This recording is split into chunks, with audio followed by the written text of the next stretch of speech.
ইসলাম কখনোই এই দেশে ক্ষমতায় আসতো না এবং ভবিষ্যতে আসবে না, কারণ এই দেশের নারীরা তাদেরকে মেনে নেবে। সামাজিক যোগাযোগ মাধ্যমে কোনো বিরূপ মন্তব্য বা কাউকে ব্যক্তিগত অ্যাটাক আমরা করি নাই। আপনি যেটা বারবার বলছিলেন যে বট বাহিনী, এখন আপনাকে যদি কেউ খারাপ মন্তব্য বারবার করে আপনি কি চুপ করে থাকবেন?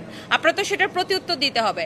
এখন প্রতি উত্তর দেওয়াটা যদি অপরাধ হয়ে যায় তাহলে তো মাথা পেতে কেউ আপনার পিটাবে, সেটা আপনার মাথা পেতে আপনাকে মেনে নিতে হবে।